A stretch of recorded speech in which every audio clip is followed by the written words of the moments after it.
Bom dia, eu me chamo Ana e eu vou falar um pouquinho sobre a adolescência. Segundo o ECA, Estatuto da Criança e do Adolescente, é considerada adolescente a faixa etária dos 12 aos 18 anos. Os problemas que englobam a adolescência incluem baixa autoestima, isolamento social, timidez, bullying, vícios em tecnologias, amizades problemáticas e estresse. A adolescência é uma fase biológica de transição do indivíduo entre a infância e a idade adulta. É uma das etapas do desenvolvimento humano posterior à pré-adolescência, caracterizado por alterações em diversos níveis, tanto físicos, mentais e sociais, representando um processo de distanciamento de comportamento e privilégio. Oi, eu sou a Carol, do segundo Administração, e eu vou responder algumas perguntas sobre a adolescência.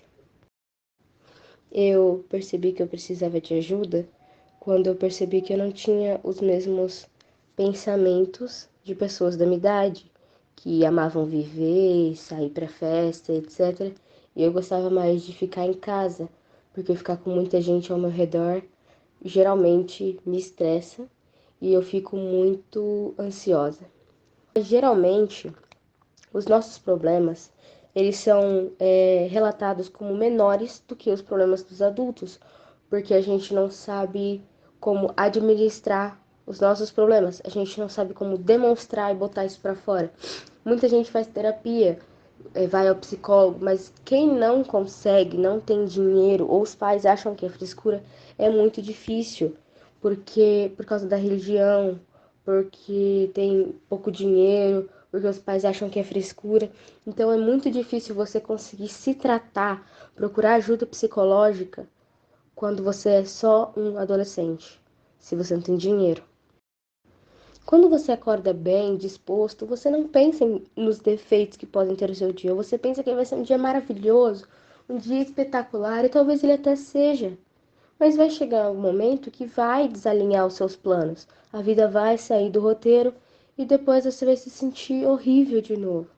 Crises depressivas são assim. Você tá bem, aí ela chega e tudo se destrói de novo. Você fica mal, você não consegue sair da cama, você precisa de remédio, você precisa de, por exemplo, muito café para se manter disposta e não mostrar para ninguém que você tá triste, porque ninguém é obrigado a cuidar dos seus problemas, mas você precisa de ajuda. Nem todo mundo vai encontrar um amor para a vida toda, nem todo mundo já se apaixonou perdidamente por alguém, nem todo mundo teve um primeiro amor, porque a gente está na adolescência, a gente não viveu tudo que tem para viver. Mas eu não me sinto atrasada ou menosprezada ou pior que alguém porque eu não tive essas experiências. As pessoas só têm vidas diferentes, desenvolvimentos diferentes.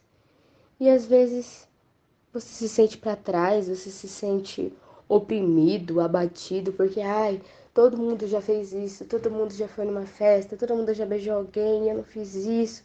Será que eu sou atrasada? Será que eu sou muito feia? Será que tem algum problema comigo? Na verdade, pode ser só porque não é sua hora. Nem todo mundo funciona no mesmo tempo, nem todas as vidas são iguais.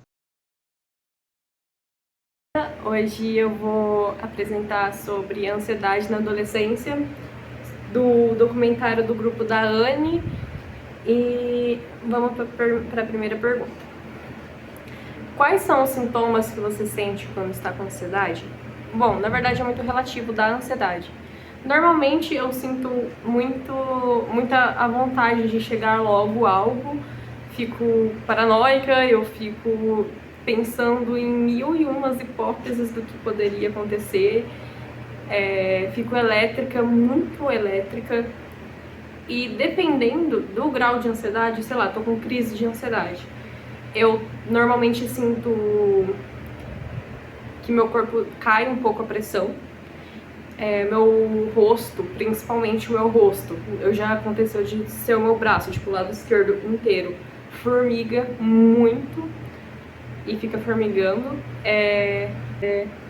O meu coração também dispara, mas isso são em casos, na verdade, muito do nada, só que vem da ansiedade o meu coração disparar a muitos BPMs, tipo, na casa de 150 para mais. E falta de ar, eu sinto bastante também, muita falta de ar. Segunda pergunta. Quando você percebeu que precisa de ajuda? Bom, eu cheguei num ponto aos meus 14 anos que eu me machucava muito e eu tava tendo muitas crises constantes e eu não queria mais aquilo, eu não queria mais ter que me machucar, eu não queria mais ter essas crises. Já chegou um momento que cansou muito. Então eu acabei indo pedir ajuda pra minha avó, que tem depressão, porque a minha mãe não me escutava. Ela sempre achou que era drama, sempre achou que era, enfim, que eu só era ansiosa, entendeu? Que não era nada demais. Quando na verdade o caso era muito mais sério. E minha avó tem depressão. Ela entende mais do que ninguém sobre isso. Então eu recorri ajuda pra ela, pedi primeiramente pra ela conversar com a minha mãe. Ela conversou, minha mãe começou a ficar com medo, porque minha avó botou medo nela. E foi aí que eu fui procurar ajuda, só que não de forma paga, e sim de forma pública, através de um posto de saúde. Eu esqueci o nome, mas se eu lembrar eu falo. Depois a psicóloga acabou indo para Portugal, então ela me encaminhou para o CAPS. Como eu tava com extrema urgência na fila, porque você tem graus de urgência e o meu tava no extremo, eu passei na frente de todo mundo e já tive ajuda imediata. Hoje hoje eu continuo com o mesmo psicólogo, que é o João Franco. Ele é muito bom, aliás, recomendo muito. E desde então eu passo por psiquiatria e por psicologia. E, nossa, é incrível. É tipo, terapia em si foi muito, muito boa pra mim. Me ajudou muito, me ajudou a superar muitos problemas, me ajudou demais. Muito.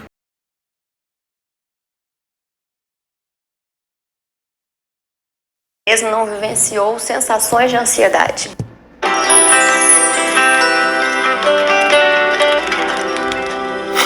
Na verdade, a ansiedade é natural ao ser humano, né? Inclusive é essencial para a nossa sobrevivência.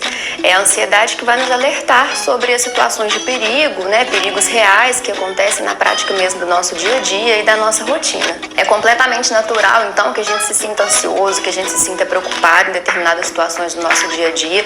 Não tem nada de errado, não tem nada de incomum nisso. Na verdade, a ansiedade só vai se tornar um problema quando ela começa a disparar esses alertas um número maior do que precisaria. Então ela começa a disparar esse alerta de perigo em situações que na verdade não são perigosas, né? São perigos não reais. E aí sim aumenta a intensidade com que eu sinto essa ansiedade e a quantidade que isso ocorre comigo também. Nesse vídeo, então, a gente tem como objetivo trazer algumas dicas, né, para você que se sente ansioso, que se pega muitas vezes, né, preocupado em exagero com algumas situações do dia a dia, trazer algumas dicas mesmo de como lidar com essa ansiedade. 2 pontos, né, muito importantes em relação a esse controle da ansiedade é compreender que nem sempre a gente pode controlar tudo o que está ao nosso redor, né? É muito comum as pessoas ansiosas quererem manter um controle sobre tudo.